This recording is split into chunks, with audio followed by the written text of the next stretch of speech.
झूठी शान। रोनित, ये मेरे ब्लाउज का हुक लगा दो ना प्लीज। प्रिया के स्कूल में मीटिंग है। मैं वैसे ही लेट हो रही हूँ।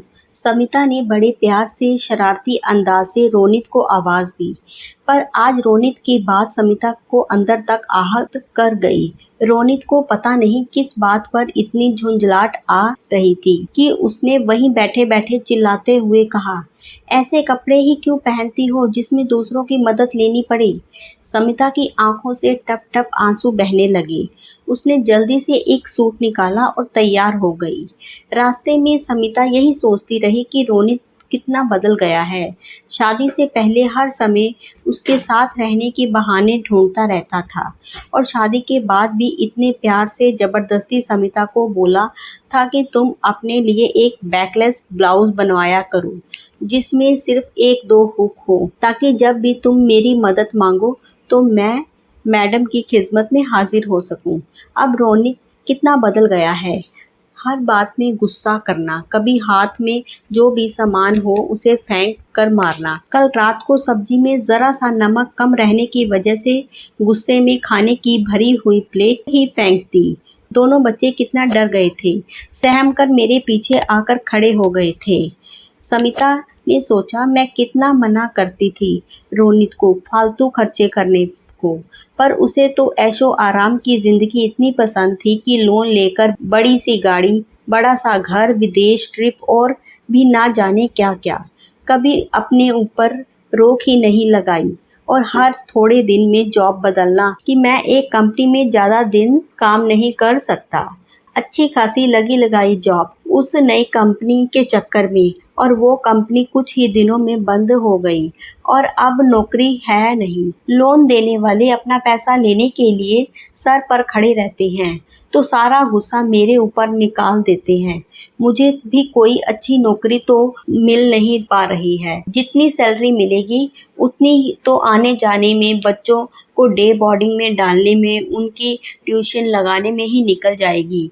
समिता यही सब सोचती रही। ना जाने कब स्कूल आ गया। उसने बुझे मन से मीटिंग अटेंड की और घर आ गई। आज उसने सोचा चलो पिछले कुछ समय से रोनित इतना परेशान है, आज मैं सारा खाना रोनित की पसंद का बनाती हूँ।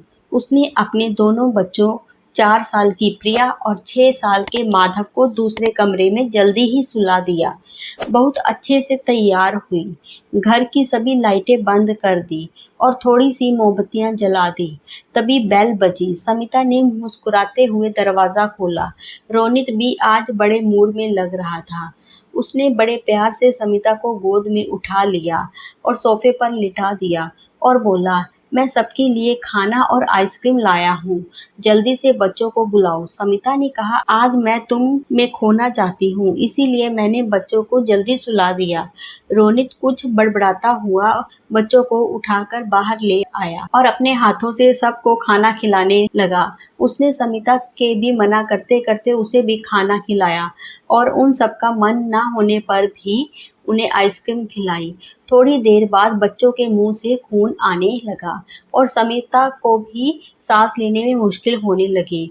उसने रोनित से बस इतना पूछा, तुमने हमें खाने में। रोनित उसे बाहों में संभालते हुए बोला, मुझे माफ कर दो समिता, कल बैंक वालों ने घर सील करने को बोला है और जिन दोस्तों से पैसा लेकर मैं बैंक का पैसा दे रहा था उन्होंने आज तुम सबको मारने की धमकी दी थी। जिससे भी मदद मांगी उसने साफ ही मना कर दिया। मेरे पास कोई और रास्ता नहीं था। मैंने सोचा उनके हाथों मरने से दुनिया भर में अपनी इज्जत उछलवाने से अच्छा है मैं ही सबकी जीवन लीला समाप्त कर देता हूँ। तुम यह मत सोचना कि मैंने सिर्फ तुम लोगों को ही मार दिया। मैं तो तुम सब के बिना 2 पल भी नहीं जी सकता। समिता ने कहा, तुम्हारी झूठी इज्जत को बचाने के लिए तुमने मेरे बच्चों की जिंदगी शुरू होने से पहले ही खत्म कर दी।